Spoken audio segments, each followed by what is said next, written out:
Hello, good morning, जोहार। आज तारीख है 30 अप्रैल, दिन है मंगलवार। समय हो चला है झारखंड की खबरों को जानने का, लेकिन उससे पहले अभी तक आपने चैनल को सब्सक्राइब नहीं किया तो चैनल को सब्सक्राइब कर लीजिए, वीडियो को एक लाइक कर दीजिए। चलिए जानते हैं झारखंड की प्रमुख बड़ी खबरों को। झारखंड को हीट वेव से राहत, लेकिन भीषण गर्मी अभी जारी रहेगी। मौसम विभाग ने दी अपडेट। झारखंड को भीषण गर्मी से थोड़ी राहत मिली है, लेकिन गर्मी और लू से अभी राहत नहीं मिलेगी। मौसम विभाग ने यह अपडेट दिया है। भारत मौसम विज्ञान विभाग के रांची स्थित मौसम केंद्र के प्रमुख अभिषेक आनंद ने बताया कि 2 मई तक झारखंड के मौसम की बात करें तो कई जिलों में हीट वेव का असर देखा जाएगा। उन्होंने बताया कि अभी कई जिलों में भीषण उष्ण लहर यानी हीट वेव की स्थिति थी, लेकिन अब उससे थोड़ी राहत है। हालांकि हीट वेव का दौर अभी जारी रहेगा। 30 अप्रैल और 1 मई यानी मंगलवार और बुधवार को झारखंड के पूर्वी सिंहभूमि, पश्चिम सिंहभूमि, सरायकेला खरसावां, गढ़वा, पलामू, बोकारो, धनबाद, जामताड़ा, देवघर, दुमका, पाकुड़, गोड्डा और साहिबगंज जिले में कहीं कहीं हीट वेव यानी लू की स्थिति की संभावना है। मौसम वैज्ञानिक ने बताया कि 2 मई को भी कई जिलों में हीट वेव की स्थिति बनी रहेगी, ऐसी संभावना व्यक्त की जा रही है। कहा कि कोल्हान प्रमंडल के सरायकेला खरसावां, पश्चिम सिंहभूमि एवं पूर्वी सिंहभूमि जिलों में कहीं कहीं उष्ण लहर चलेगी। सबसे अधिक उच्चतम तापमान गोड्डा में रिकॉर्ड किया गया। यहाँ का तापमान 44.3 डिग्री सेंटीग्रेड रहा। केजी से लेकर 8वीं तक के बच्चों के लिए छुट्टी का ऐलान, सरकार ने जारी किया आदेश। देश भर के कई राज्यों में चिलचिलाती धूप ने अपना असर दिखाना शुरू कर दिया है। गर्मी और लू के कारण लोगों और स्कूली बच्चों को कई तरह की परेशानियों का सामना करना पड़ रहा है। इसी बीच भीषण गर्मी को देखते हुए झारखंड में स्कूलों को अगले आदेश तक बंद रखने का फैसला लिया गया है। स्कूली शिक्षा एवं साक्षरता विभाग ने केजी से 8वीं तक की कक्षाओं को अगले आदेश तक बंद रखने का निर्देश दिया है। शिक्षा विभाग ने इस संबंध में आदेश भी जारी कर दिया है। आदेश में कहा गया कि झारखंड राज्य में अत्यधिक गर्मी पड़ने एवं लू के कारण छात्रों के स्वास्थ्य पर प्रतिकूल प्रभाव की आशंका को देखते हुए झारखंड राज्य में चलित सभी सरकारी, गैर सरकारी सहायता प्राप्त, गैर सहायता प्राप्त एवं सभी निजी स्कूलों में केजी से 8वीं तक की कक्षाएं अगले आदेश तक स्थगित रहेंगी। मुझे पता है आप दबाव में हैं। हेमंत सोरेन को नहीं मिली जमानत तो सुप्रीम कोर्ट से बोले वकील सिब्बल। झारखंड के पूर्व सीएम हेमंत सोरेन को सर्वोच्च न्यायालय से झटका मिला है। झारखंड मुक्ति मोर्चा चीफ इस समय मनी लॉन्ड्रिंग के मामले में जेल में कैद है। उन्हें प्रवर्तन निदेशालय ने गिरफ्तार किया था। उन्होंने इस मामले में राहत के लिए शीर्ष अदालत का रुख किया था। इसकी सुनवाई के दौरान न्यायमूर्ति राजीव खन्ना ने इस दौरान हेमंत सोरेन का प्रतिनिधित्व कर रहे अधिवक्ता व पूर्व कांग्रेस नेता कपिल सिब्बल से पूछा कि वे क्या चाहते हैं। कपिल सिब्बल ने कोर्ट को जवाब दिया कि वे अंतरिम जमानत के लिए याचिका लेकर आए हैं। इस पर सुप्रीम कोर्ट ने अगले हफ्ते में नोटिस जारी करने की बात कही। जब सोरेन के वकील कपिल सिब्बल ने कहा कि शुक्रवार को ही मामला सुना जाए, तो सर्वोच्च न्यायालय के जजों ने मुस्कुराते हुए पूछा कि ये क्या है, हमें थोड़ा निर्णय लेने का वक्त दीजिए। इस पर कपिल सिब्बल ने कहा कि मुझे पता है कि जज लोग दबाव में हैं। इसके बाद शीर्ष अदालत ने कहा कि वे 6 मई से आरंभ होने वाले सप्ताह में ये मामला सुनेंगे।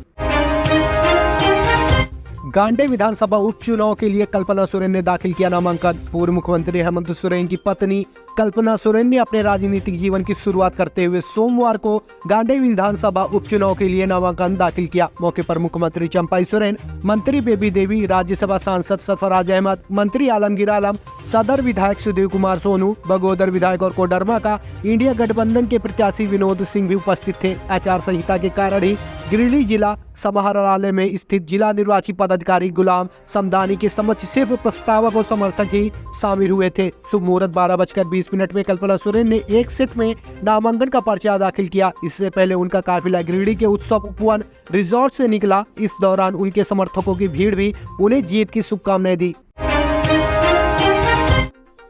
बर्ड फ्लू को लेकर रांची के बाद धनबाद में भी अलर्ट। विभाग ने दिया ये सख्त निर्देश।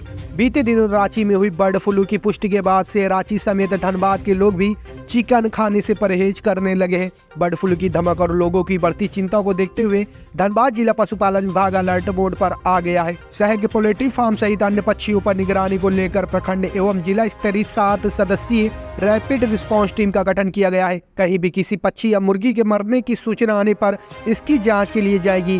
धनबाद वासियों के लिए अच्छी खबर बात धनबाद वासियों के लिए अच्छी बात यह है कि अब तक धनबाद में बर्ड फ्लू का एक भी मामला नहीं आया है। हालांकि इसकी आहट और लोगों की चिंता को देखते हुए जिला पशुपालन पदाधिकारी डॉक्टर आलोक कुमार सिन्हा ने लोगों को चिंता मुक्त करते हुए कहा कि लोगों को डरने की जरूरत नहीं है। उन्होंने कहा कि जिले में अब तक एक भी मुर्गी या अन्य किसी पक्षी की मरने की सूचना नहीं है। फ्लू की आहट को पहचान और उसकी पुष्टि के लिए प्रखंड से लेकर जिला स्तर तक टीम गठित कर दिया गया है और विभाग इस पर लगातार नजर बनाए हुए है। अब बिजली पानी के संकट से मिलेगी मुक्ति, विभाग ने तैयार कर लिया एक्शन प्लान।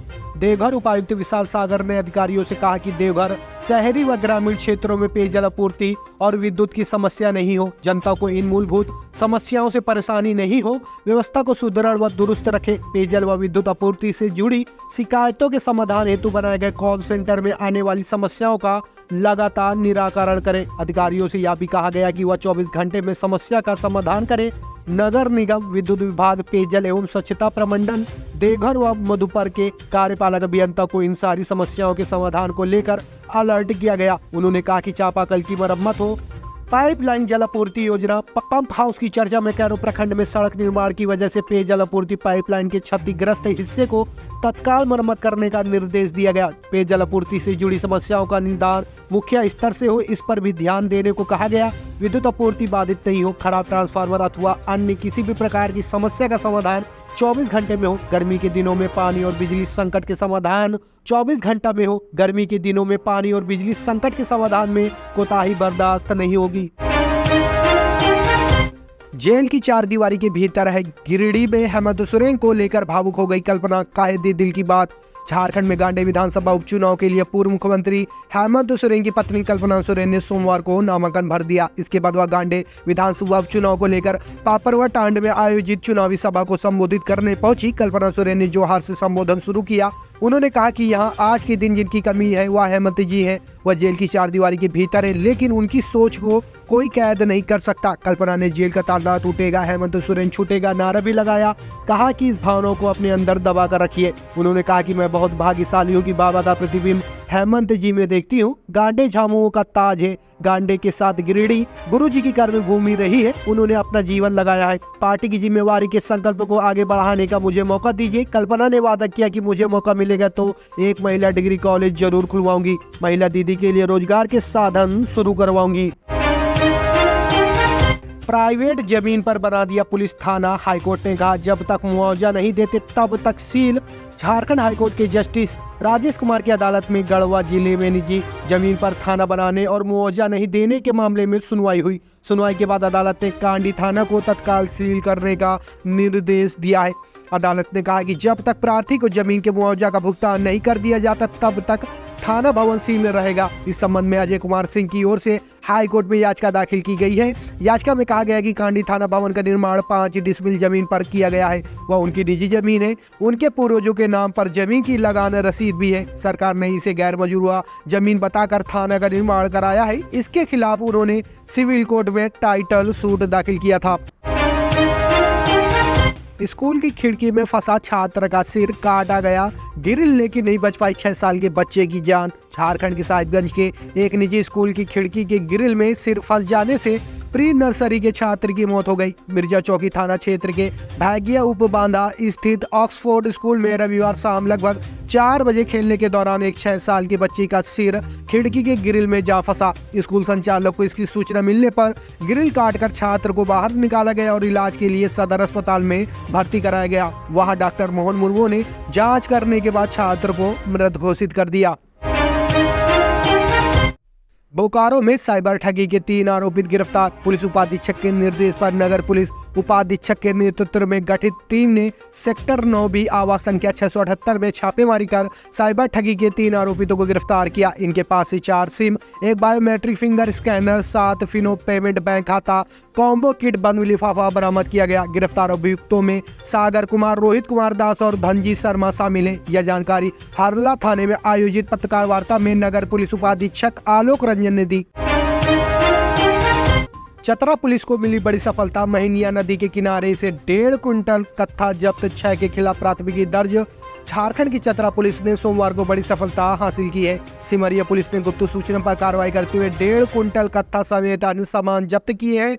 बरामद कत्थे की कीमत करीब 2 लाख रुपए बताई जा रही है। इस मामले में पुलिस ने सिमरिया थाने में सीला ओपी में 6 नामजद आरोपियों के खिलाफ प्राथमिकी दर्ज की है। इसके साथ ही इनकी गिरफ्तारी के लिए छापेमारी की जा रही है। चतरा के पुलिस अधीक्षक को गुप्त सूचना मिली थी कि चोपो गांव के पार डाडी टोला में महिनिया नदी के किनारे कुछ लोग खैरा का पेड़ काट कर उसका कत्था बनाकर अवैध कारोबार कर रहे हैं। एसपी ने इस दिशा में आवश्यक कार्रवाई का निर्देश दिया। सिमरिया के अनुमंडल पुलिस पदाधिकारी के निर्देश पर छापेमारी दल का गठन किया गया।